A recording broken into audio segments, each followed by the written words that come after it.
key players returning indicates that Indiana has great culture. This article in the Daily Hoosier, did you agree with it? Did you not agree with it? We'll talk about it all and more on this episode of Indiana Sports Connection. Watford 3 on the way.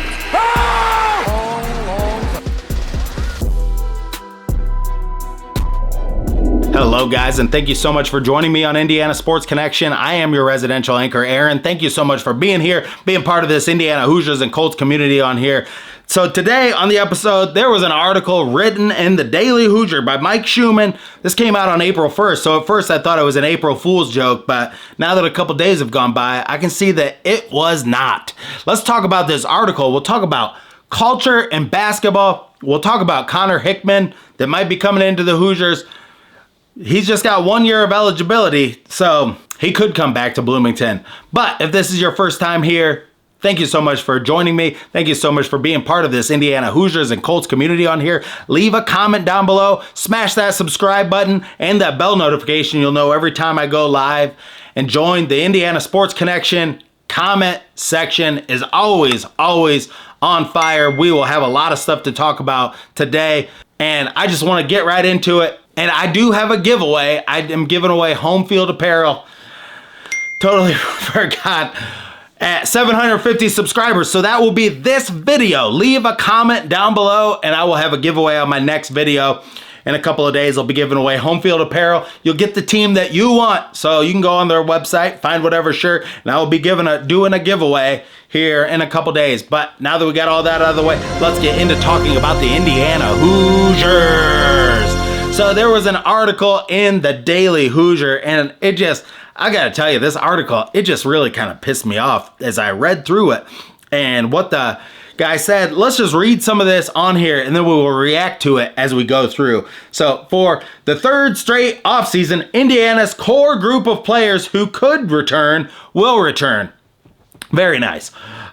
Coach Mike Woodson still has plenty to prove, including better roster construction and a higher level of success on the court, but it seems clear the main players who see the floor and experience success under this staff are happy to come back. Well, isn't that just special? I mean, boy, it just makes me tickled pink that these guys are coming back. And in this era of unrestricted player mobility, that's no small thing. Yeah, that's no small thing, all right. Following the 21-22 season, reserves Michael Dirk, Christian Lander, and Rob Finney all transferred. Well, that's your entire bench right there. I mean, for the most part. And that's what we've seen, these exoduses every single year. And I will go into that further after we read a couple of more lines here. Following the 22-23 campaign, reserves Jordan Geronimo, Logan Duncombe, and Tamar Bates transferred. Although this guy, makes it out that Tamar Bates is in a different category. We needed to keep that guy. Because he was one of our best shooters, our best shooter from last year. But he did have a daughter that lived far away. I do see the reasons why he transferred, why he wanted to transfer. And this year, again, the transfers are reserves CJ Gunn, Caleb Banks, Peyton Sparks. Like, it's no small thing. The transfer portal isn't the exclusive resource of the players. Coaching staffs can and do nudge people into it. So, I mean, I can see why they would tell Peyton Sparks to go back to Ball State. That made more sense for him. And some of these do make sense. Following the 21-22 season, top three scorers, Trace Jackson Davis, Xavier Johnson, and Race Thompson all came back. Following the 22-23 season, Jackson Davis, Jalen Hood-Schifino were drafted, while Miller Kopp played in the G League and Thompson tried to play in the NBA. Now, following the 23-24 campaign, Ware is off to the NBA, where he'll be drafted, and other top scorers, Malik Renew, Mackenzie Mbako, and Galloway are all returning. In an era where every player is in effect a free agent every year, the ability to return a core group of players is foundational. It's also a sign of a healthy culture. That's where I disagree with this completely. We don't have a healthy culture at Indiana. If we did, what is our culture? Tell me what it is. Tell me in the comments section down below if you disagree with this. Because this is what I think of good culture. I think of good culture as like attracting people like bees to honey. I think when you have a good culture like UConn has, like Purdue has, I think you get people that come, they come willingly, and they come with energy, and they come ready to work. They don't come saying, what are you going to do for me? If I come there, because that's what we're doing now at Indiana. We'll bring Khalil Ware in. Okay, he's got to be the focal point of our offense. You know, it seems, here's the way it like seems to me, like we have the haves and we have the have-nots. CJ Gunn is a have-not. Some of these guys, I don't know whether or not they're working hard or they're not doing what they're supposed to. We don't hear any of that at all. We never hear of, I mean, Xavier Johnson drives his car 90 miles an hour. There was no punishment for that. Xavier Johnson punches somebody in the groin. There's no punishment for that. At what point are you going to implement some type of culture? Just being nice to people is not good culture, just so you know. If I say to you, I don't want to piss you off, so, you know, like Mbako, you can tell Mbako has the green light to shoot whenever he wants. And he also has the green light to not play defense whenever he wants. Are there any implications that having to do with that? Not for him, there's not. For other players, there might be, but not for him, there's not. You know why? Because he promised him he was going to the NBA, right? He promised him he's going to get him to the NBA. Just like he promised Renew he was going to get him to the NBA. So he's not going to take those guys out, no matter what they do. I mean, beyond like doing something that's going to get you in legal trouble and get you actually kicked off the team, he's just nice. Just wants to be nice.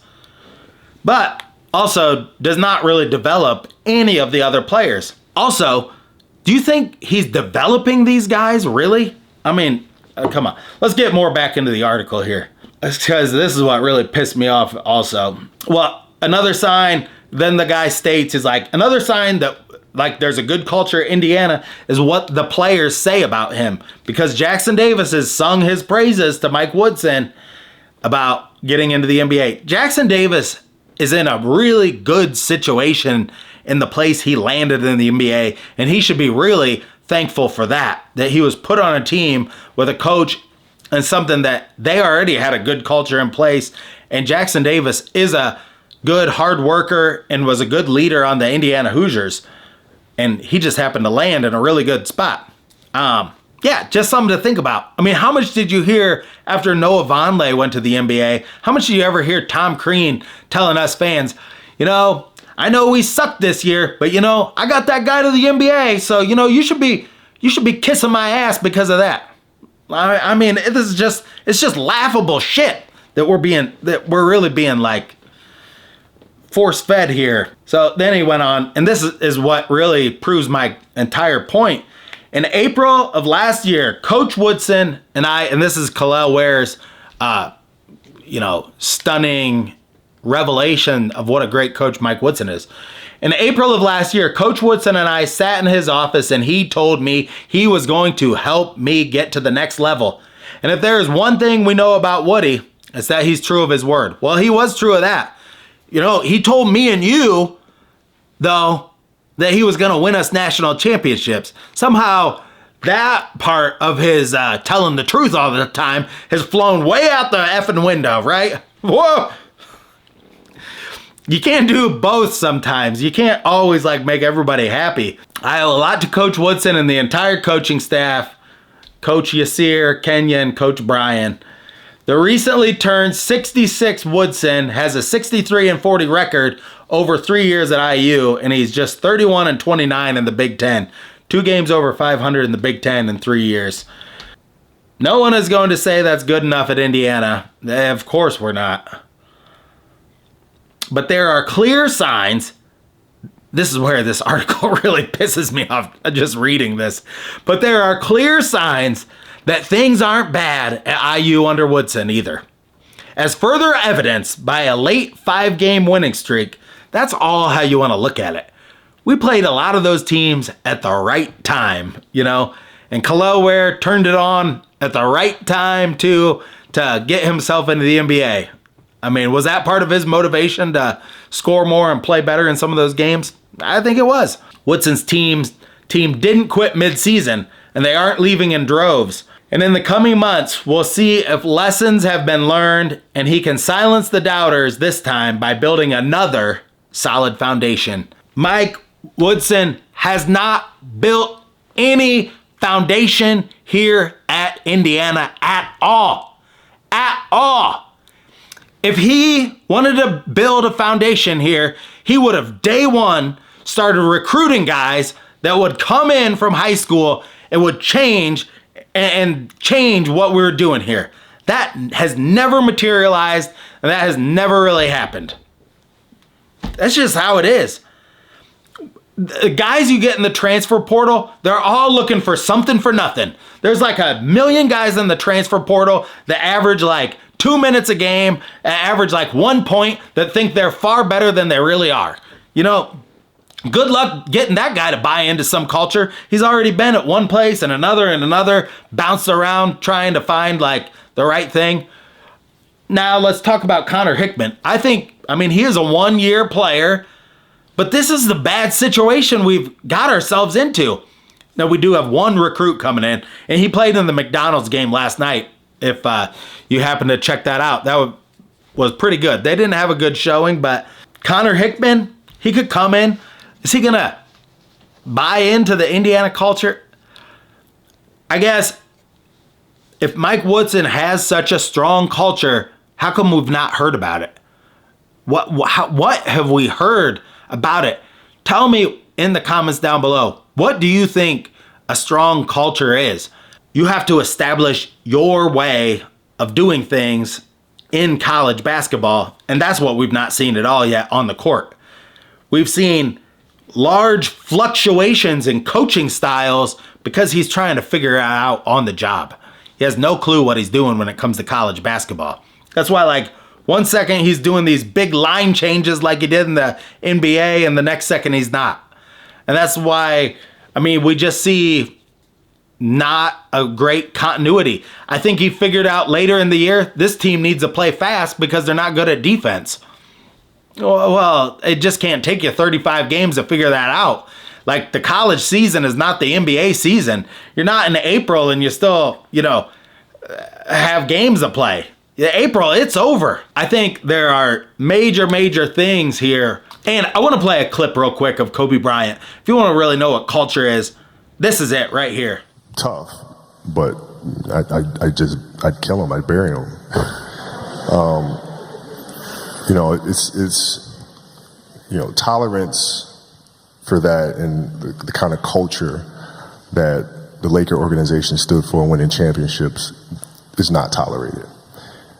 You're going to show up to play, and you're going to lollygag through this scrimmage, through this drill. I'm going to beat you. I'm going to let you know I beat you. I'm going to want you to reconsider your professional life choice. People will say, okay, that doesn't make a great teammate. Well, I'm not here to be a great teammate. I'm here to help you win championships. So there's a difference. Fortunately for us, and for that's me, it. It's like having a guy on your team that buys into what the coach is saying, and that's going to hold everybody else accountable and say, oh, that's not being a good teammate. Well, you know what? I don't really give a rat's ass. It's about this. And if it's not about this, then it's about something else. And if it's about something else, like getting guys to the NBA, it's not about this at all. And that's what we have. We have a bunch of guys that want to get to the NBA. They want to come to Indiana and get to the NBA because Mike Woodson coached in the NBA, and he's helping them do that. And if that makes him feel good by getting these guys in the NBA and shitting on all of us in the process, then that makes him feel good because he's got ties to the NBA and the NBA game. And, I hate the NBA. The NBA sucks to watch. It is a bullshit league. It's unwatchable. Like, at this point, women's college basketball is getting better ratings than the NBA is. I don't care about these guys going to the NBA. I care about Indiana basketball.